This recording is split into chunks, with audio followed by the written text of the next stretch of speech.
kasadayana rundayan karuhun-karuhun ti Mahmud ya ti Cipati teh yang sangat dipati Kartamana lajeng beh dituna ti Kangjeng Syarif Hidayatullah Cirebon margi eyang ieu teh keturunan Kangjeng Syarif Hidayatullah. Ari Kangjeng Syarif teh keturunan Rasulullah sallallahu alaihi wasallam disebut nage Syarif.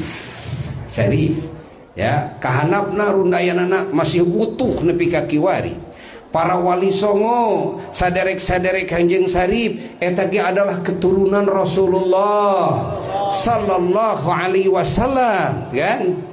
Kahanapna rundayanana masih utuh ngan pedah didikan para wali songo baheula teu meunang ngaku-ngaku Habib, teu meunang nembong-nembong Sayyid, teu meunang nembong-nembong Syarif, teu meunangkeun we genggam dina ati bahan syukuraneun urang we, bahan syukuraneun urang ya.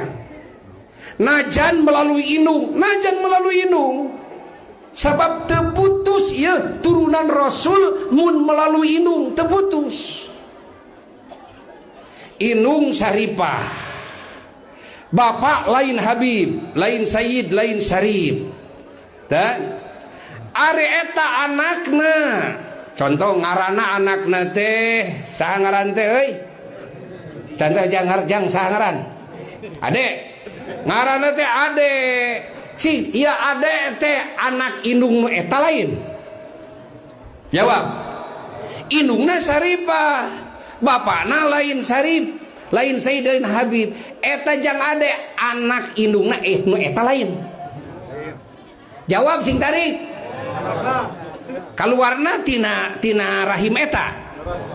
Jadi eta indungna. Batal henteu ka indungna. Orat mahram lain, mahram ka indungna, abadi ka mahramanana, abadi menang kawin ka indungna, boga warisan ti indungna, tah kitu putus henteu, geuning eta, terputus ya darah daging Rasulullah sallallahu alaihi wasallam najang jahlur ti indung terputus. Naon soteh nasab dinisbatkeun ka bapa apan urusanana ieu mah jeung ngawalian, urusanana kadua jeung tanggung jawab ngurus, tanggung jawab ngadidik kitu. Lamun dikaindungkeun ke bisi dibebankeun ka indungna keur mangareuneuhkeun ngalahirkeun nyusuan ngurus gerwe ngabiayaan oge kudu indungna. Ai sia lalaki goblok teh ya teh matak nganasab kudu ka bapa keur naon? Keur ngabebankeun tanggung jawab supaya bapana ieu tanggung jawab kana jadi anak, bapana ngurus nu jadi anak, ngadidik nu jadi anak.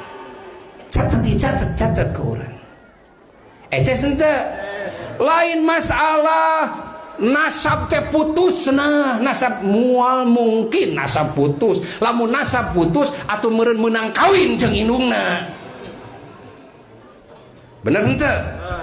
Atau meureun batal ka indungna teh, atau meureun lain mahram jeung indungna teh, kupeda indungna Syarifah bapana salakina lain Syarif, lain Habib, lain Sayyid gitu kan. Ngan didikan baheula para wali songo diurang didikan tawadhu jeung dina raraga keur nyebarkeun ajaran agama. Ai nyebarkeun ajaran agama entong ngutamakeun pengakuan kuring anak turunan Rasul. Ulah agama mah tah ajarkeun we sok praktekeun, dakwahkeun, tabligkeun ajaran Rasul nu sabenerna, amalkeun, tah eta ajarkeun. Keun bae batur teu nyahoeun ka urang turunan Rasul keun bae.